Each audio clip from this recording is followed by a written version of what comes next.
Topping our news, a very scary overnight of waiting and waiting after 17 miners got stuck in an elevator hundreds of feet underground. The New York salt mine where the drama unfolded is the deepest in the Western Hemisphere. Kenneth Craig has more on this story.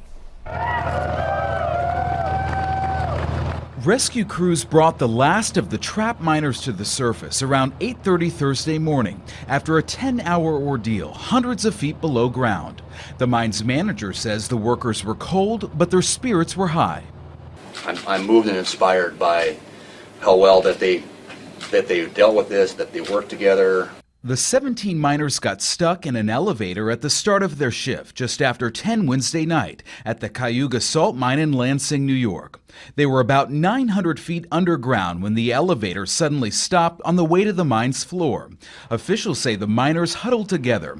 Crews lowered blankets and supplies to them until a large crane was brought in. It's a difficult task. There's not a lot of cranes out there that are just readily sitting, able and willing to do that type of a depth.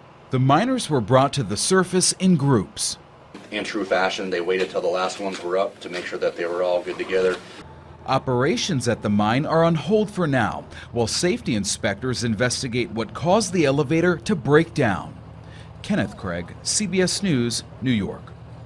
Locally, dozens of complaints from 12 different Mapco gas stations, but not about price, bad fuel.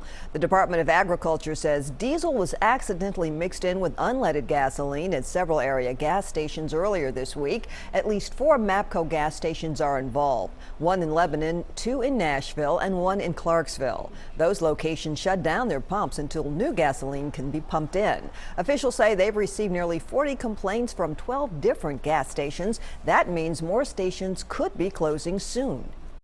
This is rare. Obviously, if an issue arrives at a terminal and it goes out, it can affect multiple locations as this had. If you believe you bought contaminated gas, you can head to our website, newschannel5.com, for more information.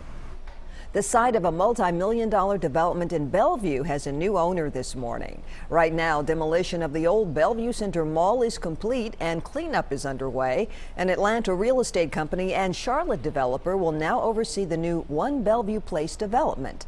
The $200 million development will feature a movie theater, farmers market, hotel, restaurants, and shops and apartments. Nothing has changed other than we have a new team member, which is completely wonderful because they see the value in our community and they know what this is going to do to transform Bellevue. Construction on One Bellevue Place is set to start this fall and will wrap up in November of next year. And no lucky numbers with a perfect match means Saturday's Powerball jackpot will be the largest of any lottery game in U.S. history, now estimated to grow to about $675 million. So that's really good news if you want to try your chances at winning big. At least one person here in Tennessee did match all 5 of the first numbers. That person wins $1 million. So check your ticket. Last night's numbers were 2, 11, 47, 62, 63. And in case you're wondering, the Powerball was 17.